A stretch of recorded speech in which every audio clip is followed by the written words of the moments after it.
2022년의 추석이 지나갔습니다. 시청자 여러분들은 모두 풍요롭고 여유로운 한가위를 보내셨나요?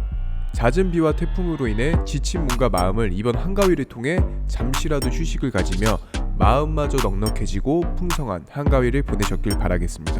이번 4일이란 연휴 기간 동안에는 우리의 눈이 심심하지 않도록 충분한 볼거리들이 제공이 되었는데요. 영화에서는 공조2가 개봉을 하였죠. 벌써 334만 명의 누적 관객수가 나왔습니다. 추석 극장을 뜨겁게 달아오르게 만들어준 영화가 아니었나 싶습니다. 그리고 바쁘신 분들을 위해 극장뿐만이 아닌 집에서도 우리를 즐겁게 만들어준 작품이 있었죠. 남미국가 수리남을 장악한 무소불위의 마약 대부로 인해 누명을 쓴 한 민간인이 국정원의 비밀 인물을 수락하여 벌어지는 이야기를 그린 넷플릭스 시리즈 수리남.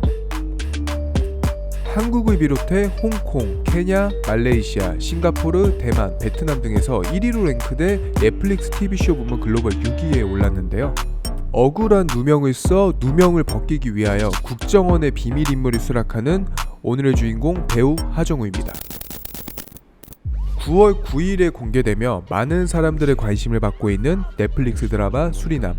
하정우, 황정민, 박혜수, 조우진, 유연석, 장첸 등 화려한 캐스팅으로 공개 전부터 많은 이목을 집중시켰는데요. 오늘의 이야기는 수리남의 주인공 하정우입니다. 하정우는 1978년 3월 11일에 서울특별시 강남구 잠원동에서 배우 김용건의 아들로 태어났습니다. 학창시절 정교 선도부장을 맡은 적이 있으며 학교 여학생들의 인기를 독차지했다고 하는데요. 더욱 멋진 것은 선도부장임에도 불구하고 하정우는 남자 후배들에게도 흔히들 선배가 잡는 허세나 똥군기를 잡지 않고 따뜻하게 대해줌으로써 남녀 모두에게 인기가 많았던 학생으로 기억된다는 것입니다. 그래서 동문들 사이에서는 하정우의 성공을 두고 성훈이 형이 잘 되어서 정말 좋다라는 반응이 대부분이라고 합니다. 그 후 고등학교를 졸업하고 수능이 끝난 후 뒤늦게 실기 준비를 하여 중앙대학교 연극영화과에 입학하게 되었습니다. 그 후 수많은 작품을 해온 하정우. 2009년엔 영화 국가대표의 주연으로 출연하여 커리어 중 최고 관객을 갱신하는 대박이 났으며 하정우의 인기는 급등을 하였습니다. 그 후 영화 신과 함께 또다시 주연으로 출연하게 되는데 그게 중심부를 꿰차고 이야기를 이끌어가는 능력에 배우로서의 부족함이 전혀 없다는 것을 입증하였습니다. 그 후로는 많은 흥행의 성공과 실패를 반복하며 단단하게 성장한 하정우는 마침내 총 관객수 1억 1,500만 명을 넘는 기록을 세우게 됩니다. 이렇게 멋지게 성공한 하정우도 사실은 남모를 아픔이 있었는데요. 하정우는 어린 시절은 그리 순탄하지는 않았습니다.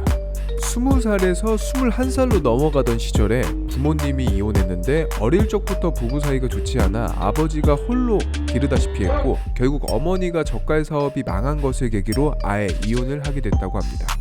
1997년 외환위기 당시에 부도가 났으며 전 재산을 압류당하고 아버지에게 유일하게 남은 재산인 차 한 대를 가지고 7년 동안 닥치는 대로 일만 해서 빚을 갚아야 했다고 합니다.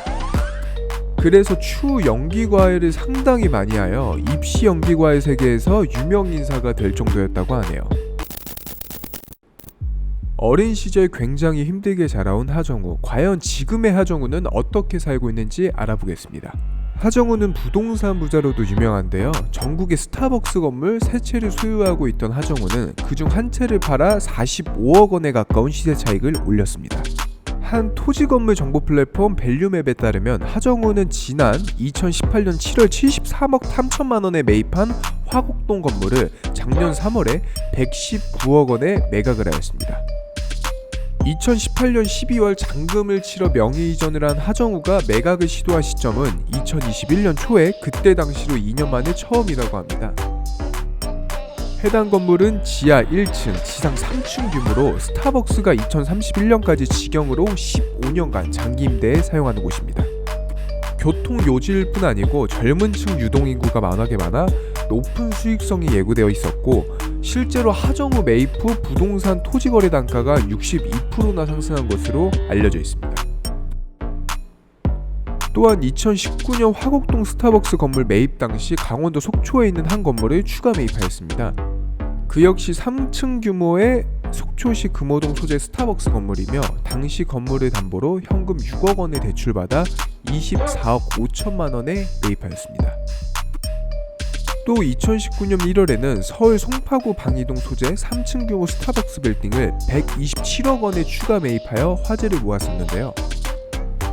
9호선, 5호선, 3호선 등 트리플 역세권으로 강남 상구에서 매출 1위를 달리는 스타벅스 매장이 전층에 입점해 있습니다. 그 외에도 2019년 3월 종강역 인접 7층 상가 건물을 81억 원에 사들이며 이대합 4층 건물을 75억 원에 매입하였습니다. 하정우는 서울 곳곳에 상가 빌딩 외에도 강남권의 고급 빌라 2채를 보유하고 있습니다. 이렇게 부동산 자산만 확인해 보아도 무려 부동산 자산만 450억 원대로 알려져 있습니다. 이렇게 빌딩 매입에 대해 하정우는 많은 현금을 보유하고 있다면 가장 쉽게 뛰어들 수 있는 곳이 부동산이다. 건물을 매입해 임대 수익을 얻거나 상권 활성화 후 되파는 것이 안정적인 부동산 재테크라고 할 수 있다 라고 설명을 하였습니다. 시청자 여러분들은 어떻게 생각하시나요? 과거 힘든 일이 많고 어려움이 많았던 하정우는 끝없이 자신을 개발해가며 연기라는 종목을 깊게 파고 자신을 믿고 포기하지 않으며 끝까지 성공을 위해 한 걸음씩 다가간 하정우. 포기하지 않고 미래를 위해 자신의 재능에 모든 걸 투자해 이렇게 성공하여 이제는 배우뿐만이 아닌 부동산 부자라는 소리를 들을 수 있게 된 게 아닐까 싶은데요. 누구나 가난하고 힘들 수는 있을 거라 생각합니다. 허나 현실을 받아들이고 자신을 믿고 미래를 그려나간다며 저희 모두 힘든 시기를 이겨내 마침내 성공할 수 있는 날이 올 거라 생각이 듭니다. 모든 인간은 경제적 자립을 위해 돈을 필요로 합니다. 그렇다면 실제로 경제적 자립을 한 사람들은 어떠한 삶을 살고 있으며 어떻게 살아왔기에 경제적 자립을 할 수 있었을까요? 성공하고 싶다면 성공한 사람의 길을 따라가라는 말이 있습니다. 저희 내돈내삼 채널은 앞으로 살아가야 할 가치관과 투자처를 제공해드리면서 구독자 여러분들의 경제적 자립을 책임지겠습니다.